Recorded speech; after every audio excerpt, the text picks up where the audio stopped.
Hello everybody, Ultimate Bricks here. Today I'm going to be showing you this huge helicopter MOC that I made. It is quite large.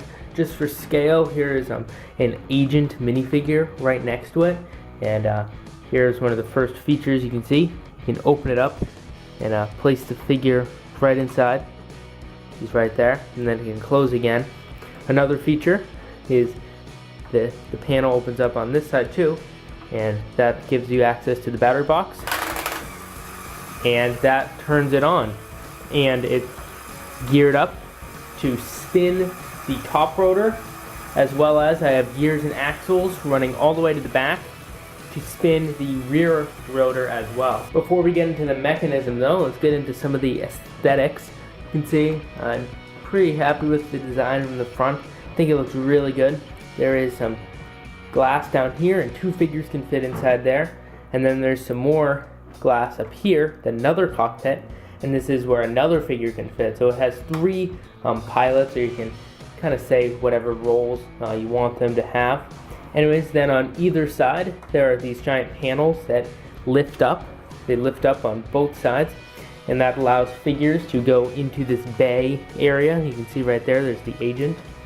Then this area opens up on both sides, and that gives access to the battery pack, which is right there, and that is how it gets turned on. So pretty easy, and then just have to fiddle with all the plates to get them kind of back into the proper shape. That was a lot of work getting those to look right. The rotors are all gray but have some black right up there, and then back here, see, I got the nice shaping right there. That doesn't do anything, it's just kind of a slope. Then the tail is something I'm pretty happy with. I think it looks really good, and it's covered on all sides with studs both on the side and the top. Then the back is where the rear rotor is, and I used different gears to get that all connected. The only part of it that doesn't make much sense is the blue tail. That's the only part that goes against the black and gray color scheme. However, that's the only piece I really have in the tail color, so I'm just going to kind of embrace it and just, go with that color. Then there's some more sloping detail here, which I think came out really good. Then there's some extra power thrusters using these giant airplane engines. I guess helicopter engines in this case. Then I just put in some fire pieces that just fit right in there and make it look better, I think. Yeah, I think the fire pieces really add to it. Here is a good look at the mechanism for how the back is working. You can see there's an axle that runs all the way through the tail, and then a gear here that just changes the direction for that propeller. And then here's what it looks like when it's turned on. You can see that axle just spins all the way down to here, and then again just changes the direction into the back rotor. The main rotor mechanism is also kind of complicated, but I did take a bunch of the paneling off, which was a lot of work. You can see it's all right there. Anyways, if I did all that, you might as well enjoy the mechanism. Anyways, you can see the main motor is right there and hangs just above where the people stand, and it's just suspended in there using this Technic frame, so it's pretty good. And then that axle goes to this gear, which then goes right up to this gear, which then goes up to that gear, and this is the axle that continues all the way along on the tail. However, it also goes this way and connects using that gear, connects right to this, connects diagonally to this gear, which is just connected with an axle right up to the rotor. So now if I turn it on, you'll be able to see exactly how it works. So there it is, it's on. You can see that axle spinning that gear, which goes that one, and I already showed you how the tail works, and that is basically the mechanism for how the whole thing works. Another thing that was pretty important to get right is right here.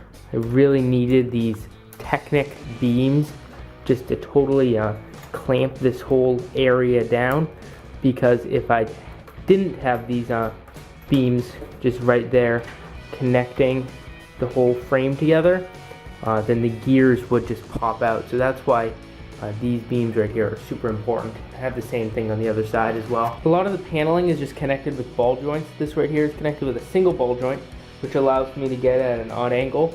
And then that right there is connected with hinge joints and is reinforced with some slopes, and that gets it all on right. You see right there's 2 ball joints. That's because this panel is connected with 2 ball joints, which kind of defeats the purpose of it being a ball joint because it now can't really articulate. However, it gets it so super secure and it won't fall off. It just super secure, goes on there, and is really good. Something else that needs to be addressed is the landing skids. They are the part that is built entirely with Technic. You can see just Technic beams, some more Technic pieces connecting it all together, and then underneath I use some of these Technic to stud kind of bracket pieces with some regular stud pieces underneath, and then just some pieces under there. So one thing, as you can see, it goes up right at the front, just like a regular helicopter would, and I thought that was a nice detail. However, this thing is so heavy, so they don't just have to look good, they also have to really hold this whole thing together. This thing is at least a few pounds. It's so large that these things really have to be secure. That's why it was one of the things I could not really build with just studded pieces. That's why there has to be so many like Technic bricks on the inside. It's just because of how massive this is. A few building techniques I wanted to point out is the way that these pieces are connected on the side. If you didn't know, these are Technic beams, or Technic bricks, I guess, and that's kind of to hold the whole thing together and let the axle flow through. So I then just added on some of these Technic pins with studs, and that just allows me to connect these plates right to the side. One other thing is if I spin this, I can't really spin it around. It can't spin it anymore because it's connected to the motor, and it's not good to force motors. So anyways, right in here I have this little thing, so I can just slide one of the gears off. I can just slide the gear off of the other gear, and now I can spin this thing all the way around, and it's no longer connected to the motor. So if I move that, you can see I can just spin this around, and they both spin equally. So if you didn't want to have a motor in this, you can just have it so you spin one rotor and they both spin. So you just have to spin this one back here, and I can get them both to all spin around. Alright, that has been my huge Lego helicopter mock. Please tell me what you think of this mock in the comment section down below. I'd love to hear your feedback on this. It was a really fun project. I just really wanted to get something where I could have spinning rotors on the top and the back, and I am extremely pleased with the results. So please tell me what you think of this in the comment section down below. Thank you so much for watching, and I will see you later. Bye.